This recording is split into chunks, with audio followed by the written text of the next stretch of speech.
शहजाद इकबाल साहब, एक तो ये चीज़ के मीडिया ट्रायल और टीवी पे इसहाक डार साहब को ना दिखाया जाना, उसके ऊपर पेमरा के भी अहकामात मौजूद हैं, उससे मुतल्लिक ज़रा रोशनी डालिएगा। और जो पिछले इंटरव्यूज़ उनके मौजूद हैं उसमें भी इससे मुतल्लिक आया। दूसरी चीज़ अदालती ट्रायल, वो भी उनका मौका दिया गया मौक़िफ़ पेश करने के लिए। आप किस तरह से देखते हैं इसको? देखिए, ये जो बात नियाजी साहब कर रहे हैं और हमारे सारे जर्नलिस्ट कर रहे हैं वो बिल्कुल ठीक है। ये दोहरा मयार है। आज बीबीसी भी हलाल हो गया है। बीबीसी कोई रिपोर्ट करे जो कि गवर्नमेंट के खिलाफ जाती है तो बीबीसी भी हराम हो जाता है, वेस्टर्न मीडिया हो जाता है, यहूदी साजिश हो जाता है, तमाम अल्काबात उनके लिए इस्तेमाल किए जाते हैं। इसी तरीके से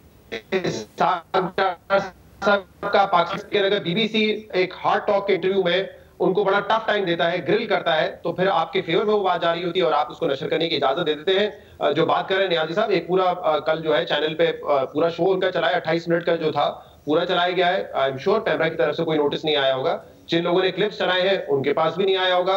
हमें तो इतनी भी इजाजत नहीं है कि इंटरव्यू तो दूर की बात, उनके पुराने क्लिप्स भी हम नहीं चला सकते क्योंकि पेमरा का नोटिफिकेशन है इस पे। तो मेरे ख्याल से ये तो दोहरा मयार है और इस पे हर कोई जो तनकीद कर रहा है वो बिल्कुल ठीक है। गवर्नमेंट को रिविजिट करनी चाहिए अपनी पॉलिसी। जहां पर बहुत सारे आपकी नजर में हो सकता है कि बहुत सारे लोग सॉफ्ट इंटरव्यू करते हैं, तो वहीं पे भी बहुत सारे ऐसे एंकर्स हैं जो कि सख्त सवाल भी करते हैं। शाहजेब खानजादा साहब ने कल अपने प्रोग्राम में 2017-18 के इंटरव्यूज दिखाए, तमाम सवालात किए थे उन्होंने जो स्टीवन सकर ने किए। तो ऐसी कोई मेरे ख्याल से बात नहीं है। आपको इजाजत देनी चाहिए, दिल बड़ा करें और ये इनको इजाजत होनी चाहिए। मसला वहां पे आया था जब इकोनॉमी के हवाले से इसहाक डार साहब ने तनकीद शुरू की थी ना, उस वक्त इन्होंने कहा कि ये मफरूर है, इनको बैन करते हैं, इनके टीवी की इनको इंटरव्यू की इजाजत नहीं दी जाएगी। अब इंटरव्यू के हवाले से बात कर रहे थे, थोड़ा सा मुझे टाइम दे दीजिएगा। देखिए, इंटरव्यू में इसहाक डार साहब प्रिपेयर्ड नहीं थे, बहुत सारी फैक्चुअल मिस्टेक्स थी।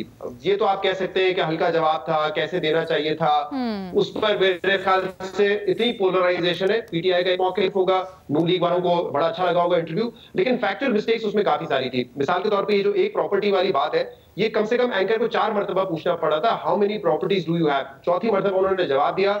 5वीं मरतबा उन्होंने जब जवाब दिया तो उन्होंने कहा कि मेरे बच्चों की भी एक प्रॉपर्टी है, लेकिन क्योंकि वो मेरे ज़ेर किफालत नहीं है इसलिए मैंने उनका मेंशन नहीं किया गया था। लेकिन मैं आपको ना जीआईटी की रिपोर्ट से बताऊंगा, ना शहजाद अकबर साहब जो बता रहे हैं फहरिस्त उससे बताऊंगा, क्योंकि उस पर डार साहब काफी मरतबा के डिनाई कर चुके हैं कि उस पर डबल काउंटिंग हुई है। लेकिन जब ये उनकी प्रॉपर्टी सीज की गई थी नैब अदालत की जानिब से, तो जो उनकी वकील थी इसहाक डार साहब की, उन्होंने आके ये बताया था कि उनका एक लाहौर में घर है, जो उन्होंने बीबीसी के इंटरव्यू में भी बताया।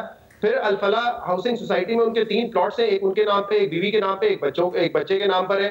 ये उनकी लॉयर ने आके जो है कोर्ट में बताया था। फिर उन्होंने ये बताया कि इस लिस्ट में गलती है कि पार्लियामेंट इनक्लेव के 2 कनाल का प्लॉट डबल काउंटिंग हो गई है, तो यानी कि शायद वो ये कहना चाहिए थी एक दफा होना चाहिए था, डबल काउंटिंग हो गई है।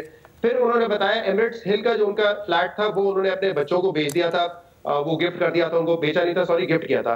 और फिर ये भी उन्होंने बताया था उनकी लॉयर ने इसहाक डार साहब की कि जुमेरा बीच पे उनका एक फ्लैट है, पाम जुमेरा पे कोई नहीं है। तो 2-3 प्रॉपर्टीज जो कि उनकी लॉयर ने आके एडमिट की थी, ये मैंने ट्रिब्यून की खबर से निकाली है जो पुरानी समाअत थी 2017 की, उसमें ये उनकी लॉयर आके एडमिट कर रही थी।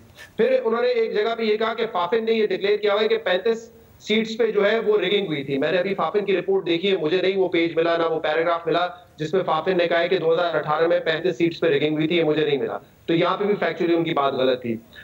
फिर उन्होंने कहा कि दर्जनों लोग जो है वो नैब की कस्टडी में मारे गए हैं। मैंने गूगल करके देख लिया क्योंकि उन्होंने कहा था गूगल करें, गूगल पे कोई दर्जनों लोगों की लिस्ट नहीं जो कि नैब की कस्टडी में मारे गए। तो फैक्चुअली भी बहुत गलतियां थी और मेरे ख्याल से ज्यादा बेहतर प्रिपेयर होके जाना चाहिए था। आपका जो सवाल है कि क्या इससे कोई बहुत पीडीएम के जो जलसे हैं या उनका मौक़िफ़ है उनके नैरेटिव को नुकसान होगा, मेरे ख्याल से कोई लॉन्ग टर्म नुकसान तो नहीं है इसका।